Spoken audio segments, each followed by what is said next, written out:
He's getting the crowd revved up.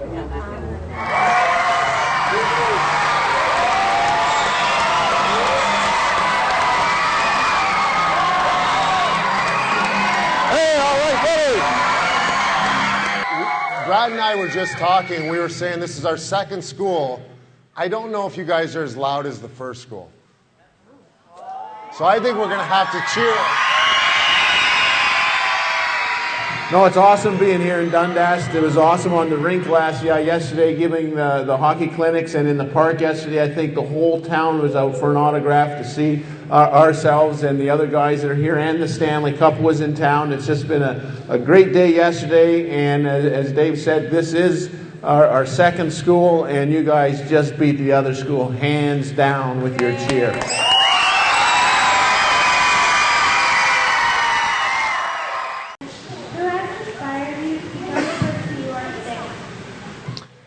My inspiration was my father. My father took me to the Hamilton Bay to skate when it froze over. He was the one that was with me all the time, in good times and bad when I was playing hockey.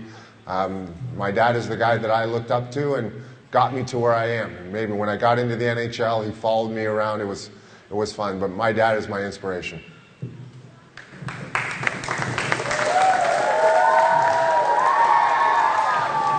I would agree with Dave. It was my parents, and as I grew older, it was my family, both my brothers, a huge support for myself. But you go all the way back to making the rink in your front yard when you got that first snowfall and it was cold enough, and you know your dad was out there packing the snow down to freeze the rink so you could go out and play. So from an early on, it was most definitely my dad that was the big influence on myself.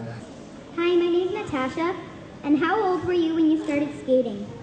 How old was I when I started skating? I, like most kids in my neighborhood, I had two brothers as well. We played road hockey as soon as we could hold a stick. And then we were about 4 or 5. I think Santa Claus brought us a pair of skates for Christmas. And it was cold enough that winter and the corner pond froze over. So I was about 4 years old when I first stepped on the skates.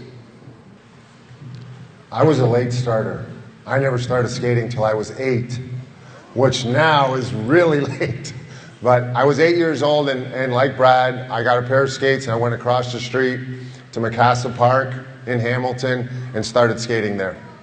Do you have any superstitions or rituals prior to playing games? Superstitions. No, I didn't really have too many superstitions. Some guys put on their right skate first and then they put on their left. But my only thing that I did on a game day is after we finished skating, I went for a walk. So I would walk for about a half hour after we skated in the morning. So at home, it was sometimes I took my dog for a walk, and when I was on the road, I just walked around the city that we're in. So that was kind of my only superstition, is that I went for a walk on a game day. Yeah, I never had any superstitions as well, but some of my teammates did, and you don't mess with them on a morning skate or the day of the game because they had their superstition or their ritual. Myself, Dave touched on mine. I always got dressed from the right side to the left side. I had to put my right skate on first and tie my right skate up first, and I even do that with my shoes every day. So I don't know if it's a superstition or just habit, but we didn't have any, but some players did have a lot of superstitions out there. What advice would you give to a younger person if they wanted to one day play in the NHL? What advice would I give to someone that wanted to be in the NHL one day? Well, the advice is really quite simple. It's do your best each time you go to the hockey rink, whether it's a practice or a game. Work hard when you go to the hockey rink, whether it's a practice or a game. And then most importantly, have fun at what you're doing. And if you do those three things, you'll have the ability, or you'll have the opportunity to improve as you listen to your coaches and as you develop, as you grow stronger and bigger. If you work hard and you do your best, you're going to improve. But through it all, just remember, hockey's meant to be fun. I agree. It's about having fun. Make sure that you have fun when you go down to the rink.